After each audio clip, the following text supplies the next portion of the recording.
If you're a writer struggling with writer's block, or you're trying to find your voice, today's interview is for you. Today, we're going to hear more about what's going on inside your brain and how to unlock it. I'm Ann Kroeker, writing coach. If you're new here, welcome. If you're a regular, welcome back. On this channel, I'm sharing my best tips and training, skills and strategies to help you improve your craft, pursue publishing, and achieve your writing goals. From time to time, I invite a guest on the show to share their wisdom, and that's what's happening today. So be sure you subscribe so you don't miss a single show. Today's guest is Allison Fallon. Allison is an award-winning author, sought-after public speaker, and nationally recognized writing coach. She's worked with thousands of people to realize their writing potential and become published authors. Allison is the author of The Power of Writing It Down, a simple habit to unlock your brain and reimagine your life. Let's start the interview.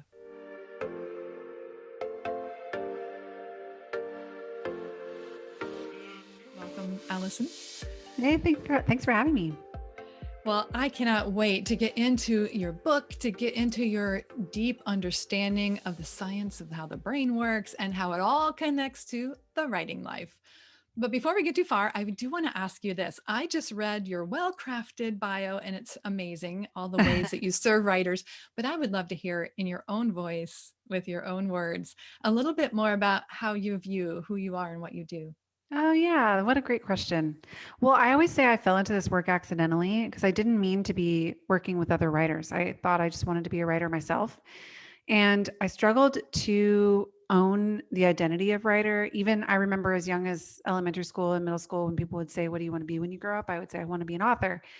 And I would get the feedback that I think a lot of us get when we talk about wanting to do art as an adult, where other adults, well meaning adults, would say, you need a backup plan. you know, you need like a degree that you can get where you can actually go make some money. Are you going to teach on the side? Or, just well-meaning adults kind of trying to coax you to think through the challenges of being an adult. So I started to really question that instinct to be a writer and think maybe people don't make money as a writer. So maybe I should just think through a different career. So I got on the track of becoming a teacher. I grew up in Oregon, and in Oregon you need a master's degree to teach at the high school level. So I got my master's degree. I started teaching, and I was not far into the teaching life when I realized this was just not the career for me. It was just not, I have so much admiration for teachers. It's a very hard job. In my head, I was like, oh, I'll have 3 months off in the summers so I can, get my writing done. And that's just not what a teacher's life looks like. You're working around the clock and around the year, trying to figure out other ways to serve your students. So I quit my teaching job and set off on this journey to write my first book. And the whole process was so tumultuous, just even trying to figure out like, how do you craft a book in a way that a reader would be interested to read, but then also the complications of like, if I'm including my personal story, like how do I tell those stories? How much, like what about the other people who are involved in these stories? Is it okay to include them? Is this going to be interesting to anyone? And then on top of all that, you have like just the world of publishing that you're navigating. So I'm like learning what an agent is and what a book proposal document is and how to create one. And I'm mingling at parties, which I hate doing. And I'm like networking and trying to like shake the right hands. And so the whole thing was just such a process for me that I realized at the end of it, I could actually combine my skill sets of writing. And then I have this master's degree in teaching and with an emphasis in teaching writing. So I'm like, I could build a curriculum where I could teach writers how to use the tools, that I learned in order to get my book out in the world. So after my book came out in 2013, that was my first published book with my name on it. I started serving other authors, and I've never turned back. My career has also evolved over the years because I obviously help people publish their books. But one of the things that I watched happen was when people were in the writing process, they would have these profound discoveries about themselves. And so now a lot of the work that I do is with people who don't necessarily know whether they want to publish their stories, but they know they want to get their story on paper. So there's more similarities between these people than you would think. Like you'd think, oh, there's published authors and then there's people who are just kind of dabbling. But actually, at the end of the day, we share the same insecurities, the same, roadblocks in the writing process. Everybody's experienced writer's block before. So there's a lot that we have in common.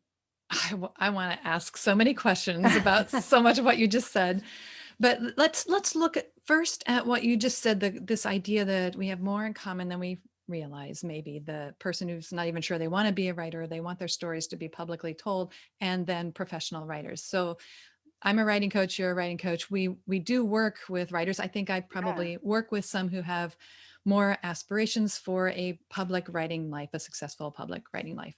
And so they're thinking about voice in a certain way. They think of voice more like what agents say. I'm looking for that unique writing voice, and everybody's Yeah. asking, "What is that? I want that. I don't know what it is. I don't know how to define it." But what I'm hearing you say is the same way that you go about helping anybody find their voice is the same Mhm. method you would use to work with a professional writer to help them find their voice.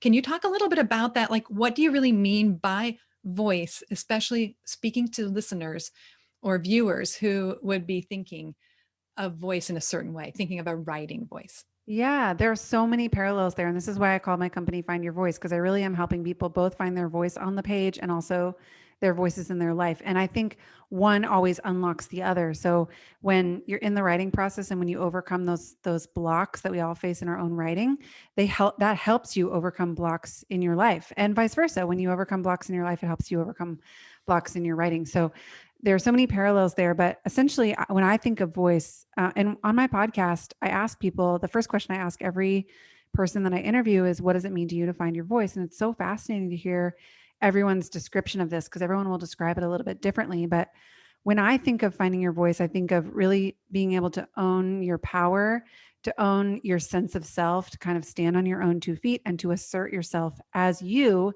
into the world. And the interesting thing about this is there are 100 ways that we do that.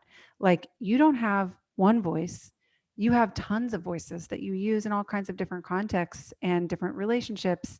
You're going to be a little bit different, the same you, but a little bit different if you're standing on a stage in front of 1,000 people versus if you're having a conversation with an intimate partner, for example. You're going to be a little bit different. You're going to kind of carry yourself differently if you're talking with your mom versus if you're talking with your best friend or if you're talking with your grandma, or you're talking, so we have these different voices, different versions of ourselves that come out of us in different parts of our lives. And the same is really true with our writing.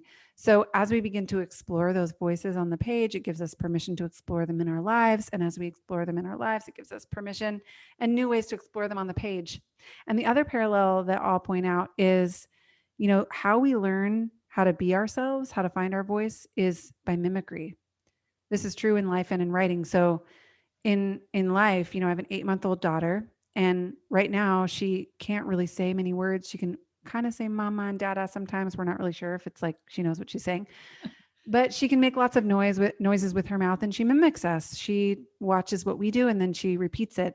And my husband and I were laughing the other day because we both like accidentally do this thing when we smile in like a selfie or a photo or something where we'll like smile with our mouths open, like a really big, like, and now she does this too. And I'm like, who taught her that? No one sat down and said, like, this is how you smile in a photo. But when you hold the camera up to her and she sees herself in the photo, she does that. She opens her mouth and smiles really big. And it just is a reminder that this is how we learn language. It's how we learn how to be ourselves in the world, is by mimicking other people. And yet there comes a point when mimicking other people isn't enough, where we have to sort of be able to like pull from these different sources and know that they're a part of us, but they aren't us, and find our own way to move through the world. And that's one conversation if we want to have that, about how do you do that in your life versus in your writing. But the cool thing about using mimicry with writing is one of the exercises that I'll teach when I teach writing workshops. I'll have people bring a copy of their favorite book with them, and everyone opens up their own copy of, everybody has a different book in the room. Everybody opens a copy of their book and they start by copying what they see on the page. And I'll set a timer, but I'll tell them, when you get to the point where you feel like you're done copying and you're ready to move on and write something else, then feel free to move on and write something else. And it takes a different amount of time for everybody. Some people will copy for a couple of seconds and some people will copy for a few minutes, but usually around the 5-minute mark, most people have moved on to writing their own words. There's something about being able to copy an author that we really, admire and appreciate and adore, that helps us kind of get into the groove of finding our own way to say it. That's so good. I have written a few times and spoken a few times about the Ben Franklin method, which is similar.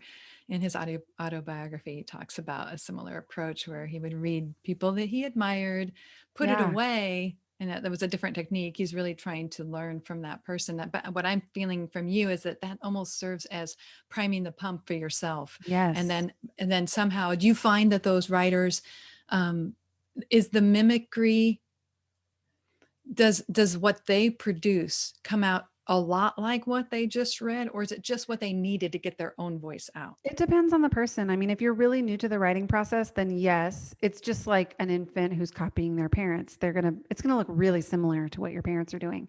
But, if you're in your 20s and you're in your career and you think like that person who works next to me, I really admire the way that they are on the phone or something like that. You pull pieces from what other people do, and it doesn't have to overtake all of who you are.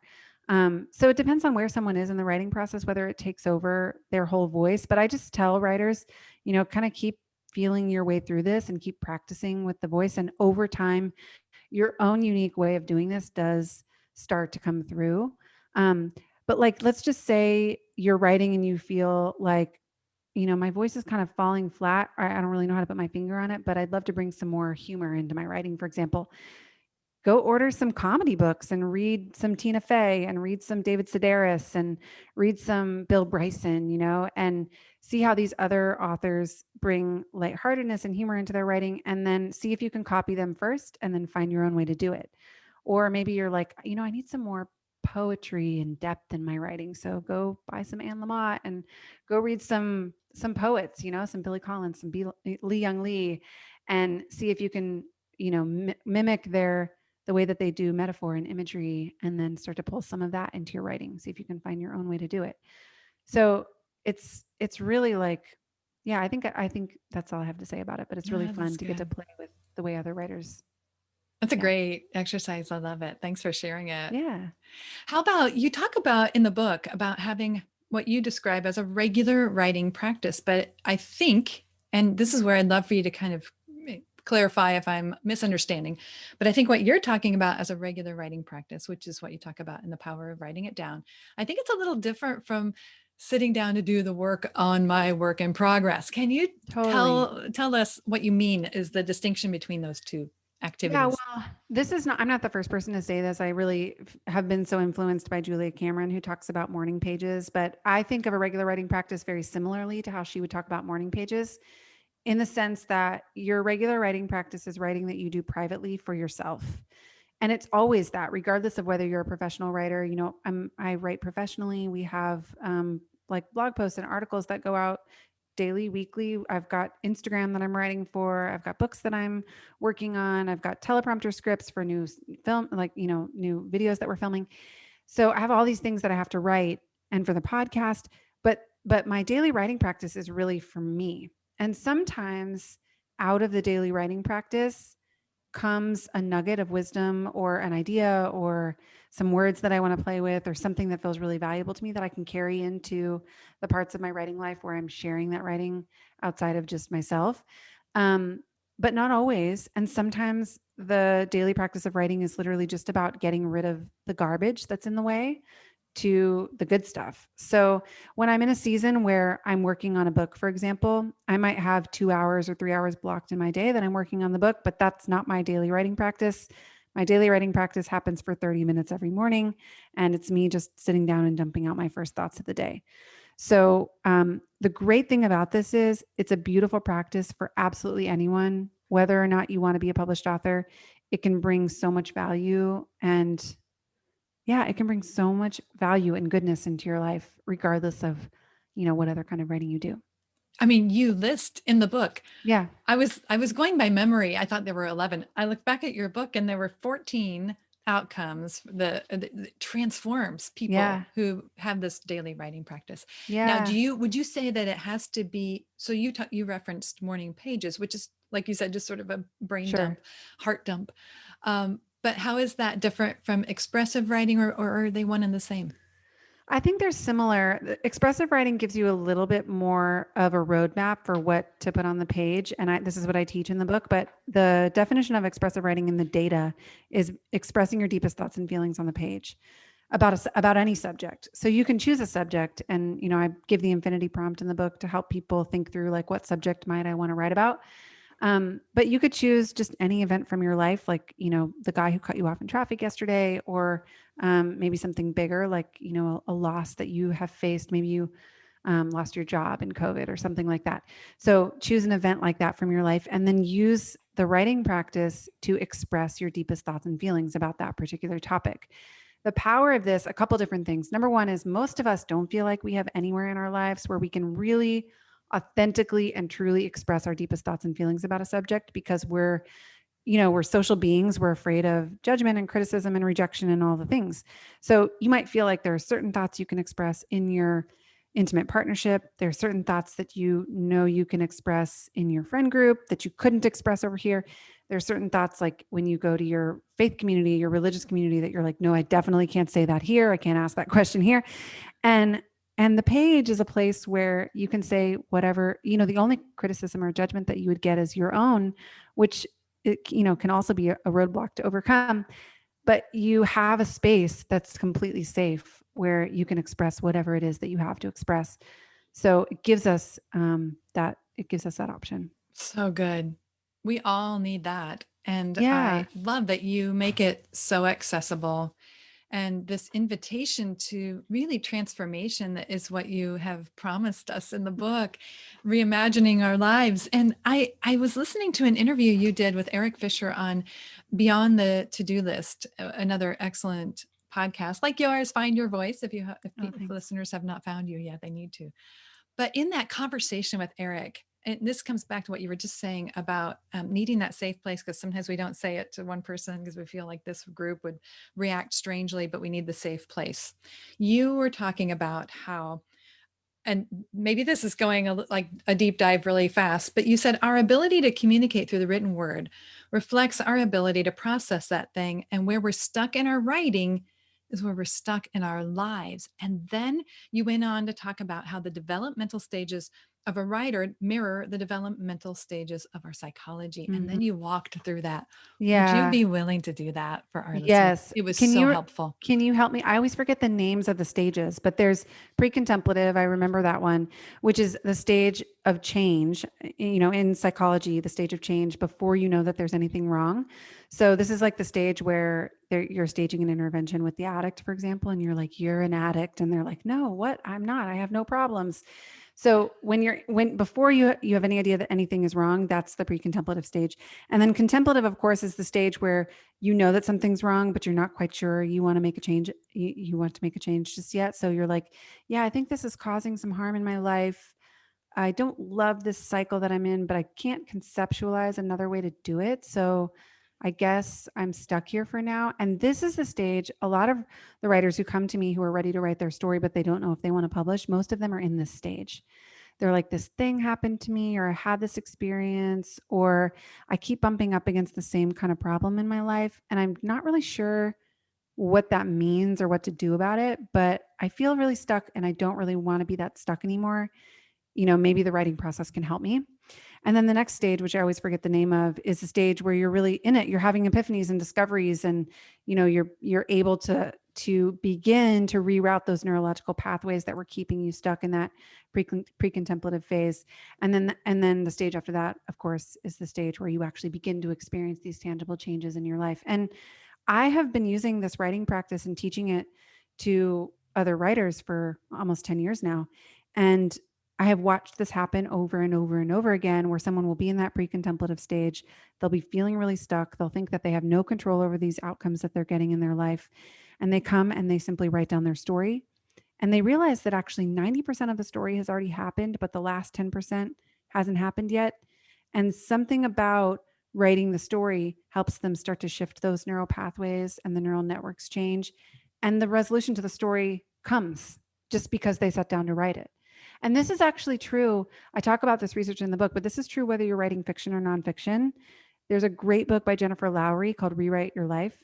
How to Rewrite Your Life? Rewrite Your Life. Yeah, it's called Rewrite Your Life. And she shares this same data that I'm talking about through the lens of fiction. So if you're a fiction writer, you can use your fiction as a way to leverage your own healing as well. That's so good. And that idea that you can actually come to a resolution simply by the act of writing Yeah. and experience that in your life, that's what I think your teaching and this book can do for people is invite them to try it and Yeah, then experience it. And the only way to do it is to do it. totally. Can I share a quick story from my life that okay, this demonstrates the resolution thing. Okay. So, I went through a really messy divorce a couple of years several years ago now. And after the divorce was over, I decided that I wanted to write about it. I was not sure that I was going to share about it publicly, but I just felt that pull that so many of my clients feel to like get it down on paper. I just wanted to be able to see it on paper what had happened to me and what I'd been through. So I walked myself through the process that I had taken all these other clients through and finished what was basically a memoir, but again, I wasn't sure if I was going to share it with anyone. Over time, as I edited the memoir, I realized I wanted to explore the possibility of maybe publishing this. So I started sharing it with some editors who I knew. And the feedback that I got mostly from people was they didn't feel like the story was finished. They were like, the story's not resolved yet. There needs to be an ending to this story. Readers are going to end it and feel depressed. I was like, that's so sad to hear about your personal story. So I started doing some reflecting and I realized that what they were asking me for was to resolve the story by, for example, like getting remarried or meeting a new guy or kind of like knight in shining armor coming out of nowhere and like making the story seem like it had a happy ending. And I realized with like the most complete resolve that I'd ever had about anything in my life that that was not the end of the story for me. I did not want that to be the resolution to my story. I wanted the resolution to my story to be that without any of that, that I felt internally at peace with the story. I wanted there to be. So, what I did is I wrote a final scene that demonstrated to the reader that despite everything that I had been through and despite the fact that my life wasn't kind of all put back together and tied up with this perfect bow, that I was happy. I could stand on my own 2 feet and say, I love who I am. I'm happy with how I handled myself. I have nothing but integrity. I get to lay my head on my pillow at night and feel really proud of how I lived this story. And that scene is what closed the book. And that's just one example of how writing out the story can kind of show you where a resolution needs to come. That's so good. And in the book, you talk about a narrator voice, finding a narrator voice, but you also talked maybe more in the podcast. I'm not sure where it came in, but you also talked about writing as the protagonist of the Mhm. story, doing this in this writing practice, not Yes. necessarily in something that you would share publicly. And what I feel like, you ended up sharing this book and this story publicly. And thank you for sharing that with us because it sounds like the narrator voice and protagonist, there was kind of maybe a convergence there. Can you talk to us a little bit about what you mean by writing in a way where you're the protagonist of your story Sure. and hearing or arriving at a narrator voice too? How do those work together? Yeah, it's important to know that these two voices are different. If you're writing a memoir, especially, I'll speak from a memoir perspective. If you're writing a memoir, you're the hero, you're the protagonist in the story. You have to be. There's no one else who could possibly be the hero. I think the misunderstanding that we have about heroes and stories is heroes, we think of heroes as being these incredibly heroic characters. That's the kind of like the way we've used that language in our culture. But actually, the protagonist in a story is the character in the story who has no clue what they're doing for most of the story. It's not until the last scene of the story that they really get their act together. So they're kind of fumbling and figuring it out and they don't know which ways what like, even you as the viewer, as the reader, know more than the hero knows. The hero doesn't know what's coming around the corner that's going to terrify them, as the reader, as the viewer of the movie, but the protagonist doesn't know until it happens. So it's important to understand that you're the hero, the protagonist of the story, because that's what gives you all the leverage to take, the power back in the story. You realize that the action in the story is built around you, that if you don't act, nothing changes. If you don't change, nothing changes. There's no resolution to the story without you, the hero. But there's also a voice in the story that I call the narrator voice that you're touching on, which is the voice that knows from the very start of the story everything that's going to happen. So the narrator to the story knows the ending of the story before it even finishes. And this is really fun to play with when you're writing a memoir, because like I talked about, if I have a client come to me who's in the middle of a story and they don't know what the resolution is yet, I tell them to act like they're the narrator of a story and invent the resolution. What would you want the resolution to be? And this is what I did when those editors were saying, we really want you to meet another guy. Maybe then we can publish your story. And the narrator voice in me went, no, no, no, that's not how this story ends. That's not the resolution to the story. What a boring resolution to a story. I'm sorry, but like that doesn't have it doesn't carry the meaning that I'm wanting the story to carry. So the narrator voice in me knew that the resolution to the story was something really different. And I let the narrator voice determine what that resolution could be. The narrator voice needs to, at some point, usually this is in the editing process, but to weave itself through the whole story so that at the beginning of the story, you see the hero fumbling around, but you also hear the narrator going, something great is coming for her. She doesn't know it yet, but something amazing is coming for her. She's gaining her confidence. She's getting back her mojo, she's finding her voice. And the narrator kind of reminds you of that throughout the story, even when the hero doesn't see it. That's good. That's good. So how does this happen then in our private life? It's happening when we're doing our writing, and you do just, it's as simple as that, saying, like you advise your client, what ending would I want, or what resolution would there be? Yeah. I mean, so everybody would have a different worldview on this, but most of us have an experience in our life where it feels like there's some sort of higher voice, whether that's, coming from inside of us or maybe like a divine force outside of us that feels like it knows what's coming before it happens. Like we have an intuition about something, we have a deep understanding that it doesn't make any sense that we have. And that voice in our lives is what I would call our narrator voice. It's the part of you that knew when you were walking down the aisle that you didn't want to marry this person. It's the part of you that knew the resolution to the story wasn't that you just met another guy and he saved you from your problems, that voice is present even in our everyday lives. So what's beautiful about writing is the writing process helps us get in touch with that voice. It helps us hear from that voice on a daily basis. And again, whether or not you ever share that writing with anyone, that's great for you in your daily life. If you feel like I can tap into something and I can have a real confidence in the next choices that I'm making in my career or in my romantic relationships or with my friendships, like I know what to do next because I've got this force that's guiding me. That's gold. Like that's, a superpower to have. And so if writing can help us tap into that I believe every human being has, then what a gift, whether or not you ever publish those words. And as you say in the book, it's free. Anybody can do it. Yeah, all we need is a pen. I know.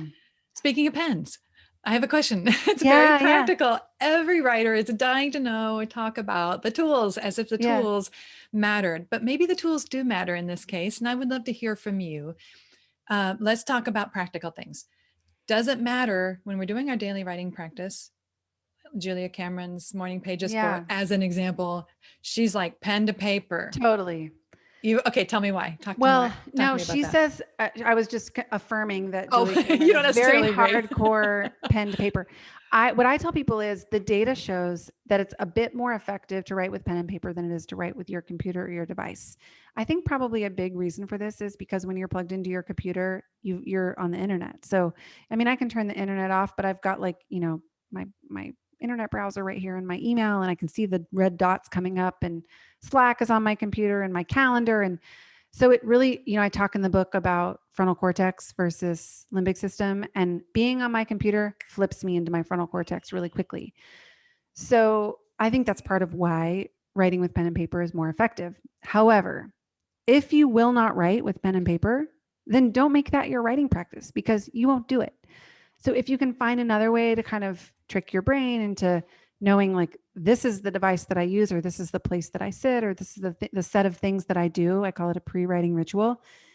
If you can develop a pre-writing ritual that helps your brain click into place and know this is my writing time, then use your computer or use your notes app on your phone, or use so many of the clients I work with too are busy CEOs of companies, they're parents, they're running nonprofits, they're doing amazing advocacy work in the world.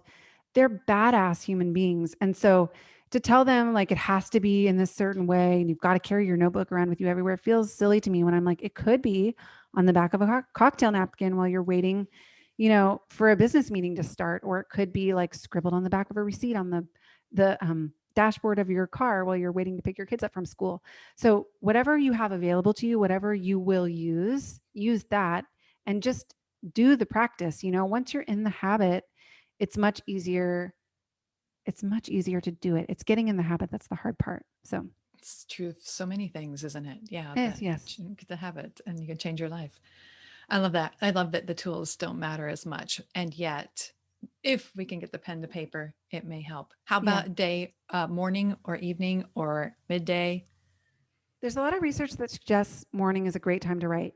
Again, I think the reason for this is because of the way that our limbic brains work. Our brains, first of all, are muscles and they get tired throughout the day. So if you spend your brain energy, the limited amount of brain energy that you get on a day, if the first thing you do is open Twitter and Instagram and your email, and you spend all of your brain energy doing that, your brain doesn't discriminate. It's just going to go, okay, I'm out of energy. We'll have to come back again tomorrow. Like I'll recharge overnight and we'll come back again tomorrow. So if you can commit the first part of your day to your writing, then you're using up like your most energetic time of the day for that thing that matters most to you. And then email doesn't take much energy. You can come back to that later any time of day. So I think that's one thing. Also, our limbic brains are very active in the middle of the night. So if you can capitalize on that time in the morning before your limbic brain, quiets down and your frontal cortex comes online, then you can use that to your advantage because your limbic brain is the imaginative part of your brain that doesn't need things to be perfectly logical or linear. For me at least, once you click into work mode is what I call it. It's like email, social media, calendar. I'm on a timeline. There's a ticking clock. Once that happens for me, there's no going back. So I can't, if I miss my morning writing time, I can't like go back at 2 o'clock and do it. Um, I have heard people say, in fact, when I poll people at our writing workshops, probably about 20% of people will say morning absolutely doesn't work for them. It's either practical or just that's not the way their body rhythms work. But a lot of them will say it's late night for them. They get a witching hour at, 10 p.m., midnight, 2 a.m., somewhere in there. And I think it's probably for the same reasons. That's speculation on my part, but I would imagine, your brain's kind of like winding down um, into the limbic mode again. Like, nobody's going to expect you to come to a business meeting at midnight. And so you can kind of like go into your more creative brain and spend some time there. So again, I just tell people whatever works for you, run with that because that's always the hardest part. That's good freedom. And I think that then people can enjoy those results because they actually do it rather than Totally. worrying about form and Totally. time. Yes.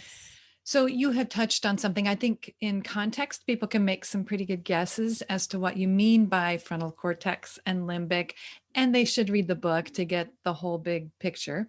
But can you summarize a little bit of that brain science and then help them tie that into the work that they're doing as writers? Yeah. Is that I asking mean, too much? no, not at all.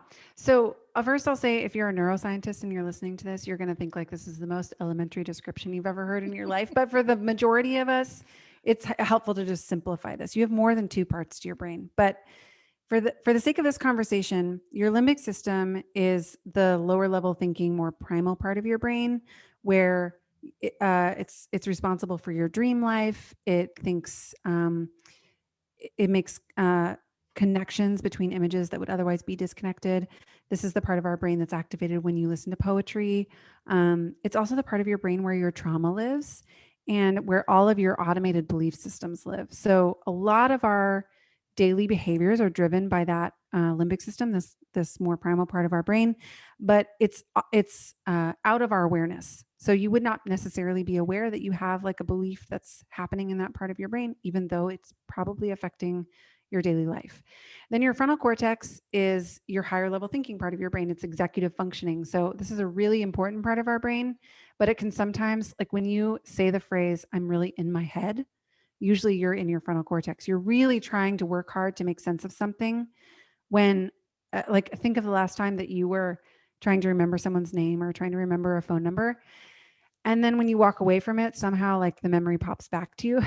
So our frontal cortex is the part of our brain that helps us organize our schedules and pay our bills on time, and remember to pick our kid up from school at 2 o'clock and not be late, like to know it takes 20 minutes to get there. So I have to leave at 1:40, and I might run into traffic. So I should probably leave at 1:35. So that part of your brain that's doing that. And most of us, we're in that part of our brain for most of the day, um, that part of our brain gets in the way when it comes to writing. It's not that it's bad. It is great at editing, but when you try to write and edit at the same time, it'll be starts and stops. So it's almost like having your one foot on the gas pedal and one foot on the brake at the same time. And so what I encourage writers to do is find a way to kind of disconnect that frontal cortex and sink into the limbic system and write what comes up from there, especially for this daily practice of writing, and then come back to it later with that more critical lens and pull the things that are useful for you and put them together into some sort of cohesive argument. Because what you'll get when you write from your limbic system is not always a cohesive argument. In fact, it's often kind of, you're like, whoa, that was from left field. Where'd that come from? But because writing gives you the ability to tap into that part of your brain, it helps you access ideas, thoughts, stories that are really having a tremendous impact on your life without you realizing it. I took university creative writing classes, undergrad, back in the day, and it was actually a new release. It was called Writing Down the Bones. Oh, And yes. I'm sure you're familiar with that book. Yeah. And Natalie Goldberg's book had a similar thing: turn on the timer and write without stopping. Yes. And it was kind of revolutionary at the time. And every class that I took, the first 2 or 3 of the creative writing classes, used that as one of their core reading materials, because they wanted Yeah. us to experience that, the getting behind the thoughts. It's, I think, Yes. how she may have phrased it in one of the early chapters. And that seems like what she didn't use the word limbic, but I think in your book, Yes. you're saying, let's get limbic, or you used somebody's quote, like, we're going to get limbic. Totally. And this is really helpful.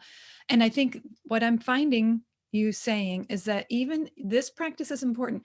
Even if you're writing magazine articles that you're going to submit about how to, create craft projects with your kids, you still will benefit from Mm-hmm. this limbic activity that's going to happen during this practice, this writing Yeah, I practice. mean, because stories and epiphanies that were outside of your awareness will come to you when you write this way. So, if you're in the process of writing a magazine article about crafts with your kids, you could use your daily writing practice to see if you can recall some memories about crafts you did when you were a kid.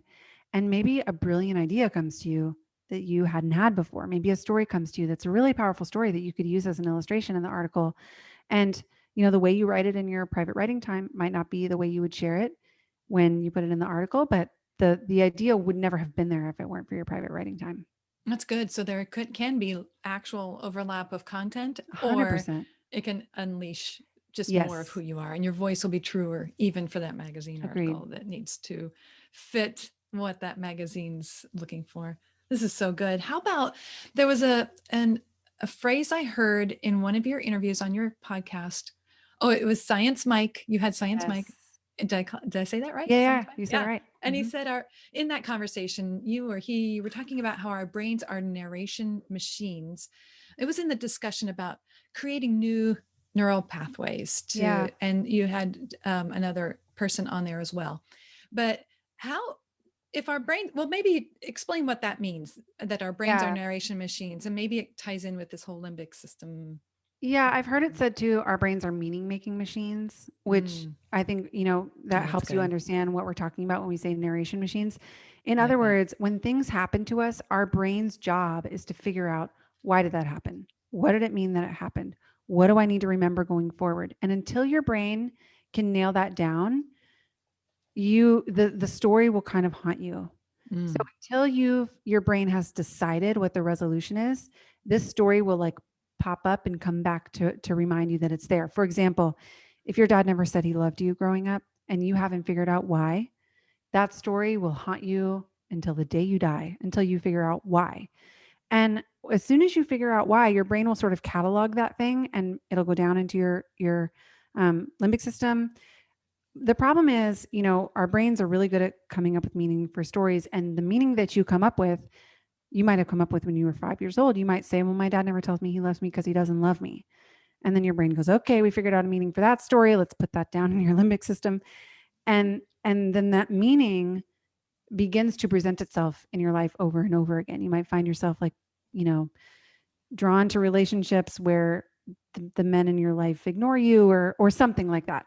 And because you've come up with this meaning to the story that says like, I'm not good enough to get the love or approval of my father.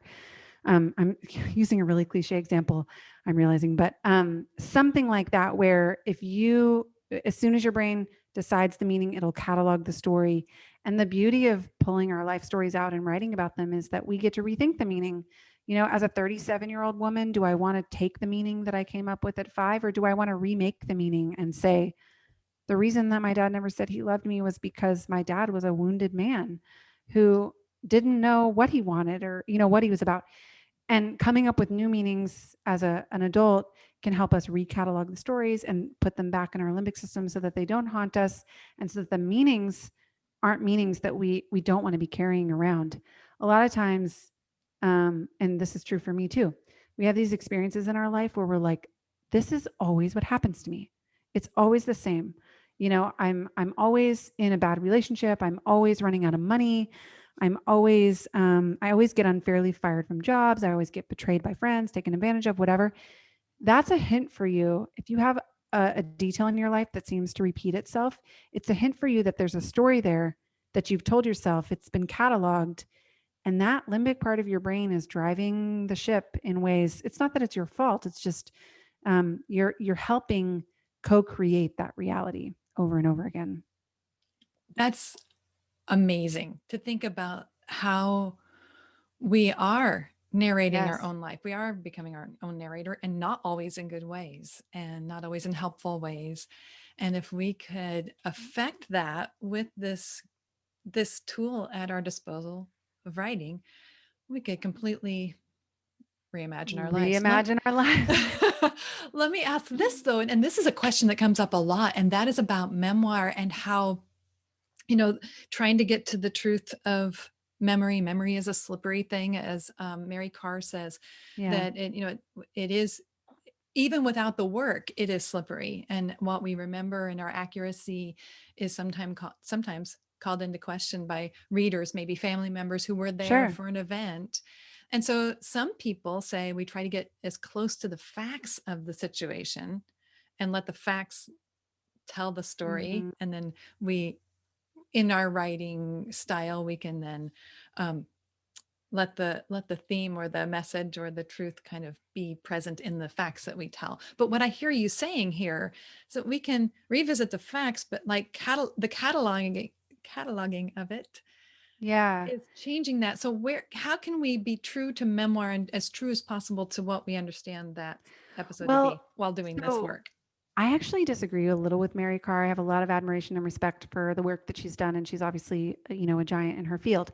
And also the point where I rub up against what she talks about a little bit with this like fact finding mission kind of is, it doesn't really matter what the facts of the situation were. If it's not that it doesn't matter. It doesn't matter if you've cataloged the story in a certain way. That matters more than the actual facts. For example, let's say my dad did tell me he loved me all the time, but I just thought he didn't tell me that he loved me. But I've still made up this story that my dad never told me he loved me because I'm not that lovable. And so now I have to fight my whole life to get the attention of the opposite sex so that I can feel like I'm loved. Um, I'm inventing this situation, but you get where I'm coming from. It doesn't matter whether he told me he loved me or not. If I thought he didn't, and I made up the story that I was unlovable, that in itself is important to my story. So what I want to say to people who are listening is your interpretation of your story matters as much or more than the facts. And that doesn't mean that you are right, but why are we so obsessed with being right anyway? Why can't your take on the story be enough on its own? My experience of growing up in my household is going to be different than my sister's, although she and I are essentially twins. We look exactly alike.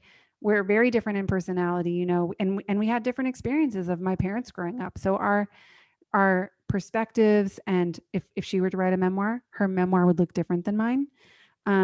Your memoir is going to look different than your siblings look, and your take on a certain experience is going to be different than the other people who were there and involved.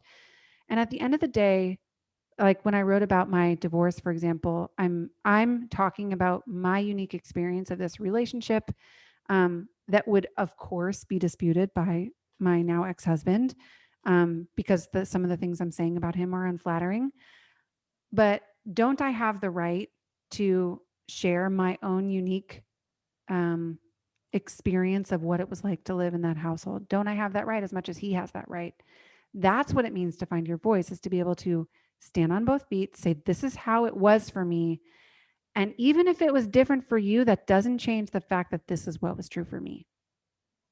So good. That's so good. Yeah. That's what it means to find our voice. Is to feel like we can stand in that truth that we have explored Mm. in this practice. So good. So, if somebody were ready to get started, what's the first thing they need to start doing if they're ready? I'm like, I'm ready to find my voice. I want to do this Yeah. thing. What do they need to do first? Well, I'm guessing a lot of people who are listening or watching, from your community probably are writing daily anyway. They're doing some sort of professional writing. So I would say the first step is to see if you can practice and explore this concept idea of expressive writing. And probably, if I'm using my experience as a gauge, a lot of these writers have that in their history somewhere. They may have abandoned it along the way, but probably they have some sort of journaling practice, or a love for writing stories in a notebook or something like that, that used to be part of their life. So this is not starting from scratch. It's just finding a way to reconnect with that old like itch that you had to just get something down, like tell a cool story, or write something down that happened to you, or write something down that you're thinking about. So it's reconnecting with that, and then just carving out some space to do a little bit of a different kind of writing than you're doing when you're writing for an audience. It may even feel playful after all of the things that Yeah, we must do to pursue a professional writing life, just to say, I'm yeah, bringing out the pen and paper again. totally. You Great. know what's so interesting? I had this epiphany last night. I'll share it here. I've not said this before, but my husband and I have been watching American Idol, and I'm like obsessed with Katy Perry on American Idol, because she's so like she has a young baby too. I think a little younger than my daughter, but she's so maternal with these young kids as they're auditioning for The Voice or for American Idol. And she says things to them that feel the advice that she gives to them feels so pertinent to writers, even though these people are singers. She'll say things to, a lot of times writers will get the advice from people in the publishing industry: go grow your platform. If you want to write a book, go grow your platform. And Katy Perry looks straight at these kids and she's like, go fall in love with your art. Stop performing for other people. Stop singing to your TikTok followers. Go write your heart out, go find stages that you can perform on and fall in love with the act of performing. And that, I was thinking last night, I'm like, that's the advice that I would give to writers if I could only give one piece of advice. Don't grow your Instagram platform. Go fall in love with the act of writing. Don't go like, chase down some big magazine that'll publish your work. Go fall in love with the idea of writing stories. And I dare you to do that for very long without finding an audience that's really into what you're doing. I got chills. That's so good. Yes. Thank you, Katy Perry, for that one. But thank you for passing it on Yeah, to yeah, yeah. us today. Well, I want people to be able to find your book, to find you, to find your podcast. And I think, there's maybe something you have for our listeners. Do you want to tell us at least where to go? And I can Yeah. put all of this at annkroeker.com/Allison Fallon. Two L's for Allison and Fallon, right? Yes, ALLISON. yes, yes. But I'll put everything in the show notes. But why don't you just share a little bit here in case they can plug that away and go get it. Yeah, you can find all of our resources at findyourvoice.com. And the book is called The Power of Writing It Down. It's available wherever books are sold. I always like to tell people to go to their local bookstore, because bookstores are hurting right now. So your local bookstore will be carrying the book. You can purchase there, but obviously also Amazon, Target, whatever else. And then you can find me on Instagram at Ali Fallon. That's probably the platform where I'm the most active, and I share all about new resources and stuff that we have coming out there. We're coming out with a really exciting new one called Write Your Story, Take Back Your Life really soon. So yeah, that'll be available in not too long.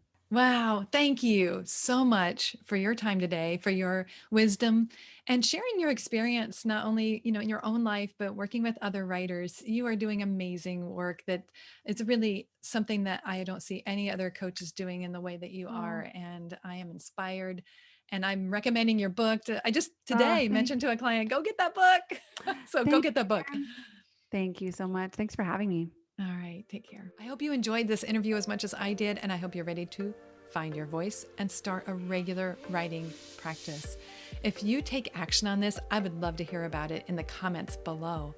Be sure to check the description too for all things Allison Fallon. I'll give you all the information you need to be able to find her and find the book, The Power of Writing It Down. Thanks for being with us today.